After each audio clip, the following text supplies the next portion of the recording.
Налоги – особая зона внимания населения, вызывающая двоякие чувства у людей. Оплачивать их надо, подчеркивают одни. При этом для семейного бюджета получается уж слишком накладно, сетуют другие. И когда приходит пора платить по счетам, работающие граждане, имеющие в собственности имущество, землю и транспорт, хватаются за голову. Для тех, кто не обременен заботами в поиске работы, либо трудится, что называется, на себя, и, соответственно, не платит налог на доходы в бюджет, парламентарии решили призвать к ответу и ввести налог на тунеядство. Его суть заключается в следующем. Если трудоспособный человек в определенное время будет работать без официального оформления, а в случае безработицы не встанет на учет, то ему нужно будет оплатить установленную сумму государству. По предварительным расчетам она будет варьироваться в пределах 20 тысяч рублей в год. Налог с безработных граждан в случае его введения в России не коснется неработающих матерей, пенсионеров и инвалидов. После огласки данной информации мнения людей разделились на «за» и «против», в том числе и среди сибайцев. Ну, я, конечно, отношусь к этому отрицательно, потому что 20 тысяч – это много. Во-первых, эти 20 тысяч надо где-то заработать, если тем более он нигде не работает. Но есть люди, которые работают, работают неофициально, не трудоустроены там это, конечно, надо к каждому делу подходить с учетом, всех индивидуально. Да, Тунеядец есть тунеядец. Все должны работать. Работаешь, ты не сведешь концы с концами. А если уж вообще не работать, то не надо и жить. Если он не работает, значит негде ему работать. У нас работы такой нет. Не то, что это раньше при советском. Там, 2 недели не поработал за тунеядство. Там работы было много, но у нас где ее найдешь, эту работу? У нас здесь всегда один рудник, только больше нету нигде работы. Рудник закроет и вообще ничего не будет.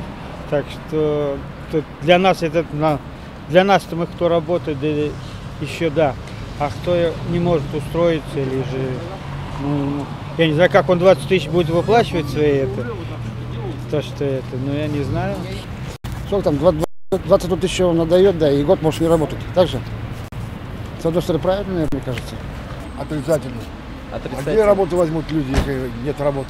Это с одной стороны. С одной стороны, если налоги в чем не уплачивать? В том, что он не может уплатить, потому что минимальная зарплата слишком минимальная, такая зарплата, что как он завтра не то что пенсионную платить, помимо того, что налог платить, помимо того, что еще квартплату, все питание сделать, детей прокормить, сколько-то хватит на его 5000 зарплату, чтобы все вместе уплатить. Как относиться, если у людей работы нет, если в работу не дают? Какое тунеядство здесь вообще? Если кто не хочет работать, а как жить-то? Если это тунеядство, тот, кто не хочет работать, а если работы нет? Как здесь, как быть всем? Молодежи надо работать, ехать на север, добывай, детей расти, любым путем учи. Мы работали, мы с 96-го года зарплаты не брали. Мы 3 детей я выучила на договорных основах, всех на ноги поставила.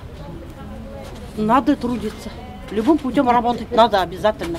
У меня ребенок маленький усыновлен. Я не знаю, как я салом торгую, мясом занимаюсь. ИП открывать, если только. И налог платить опять-таки государству. По-другому никак не получается. По данным Росстата, в 2015 году количество граждан без официального трудоустройства составило почти 19,5 миллионов человек. Из них на бирже труда в качестве безработных было зафиксировано всего лишь 4 миллиона граждан. Остальные, предположительно, вели незарегистрированную трудовую деятельность.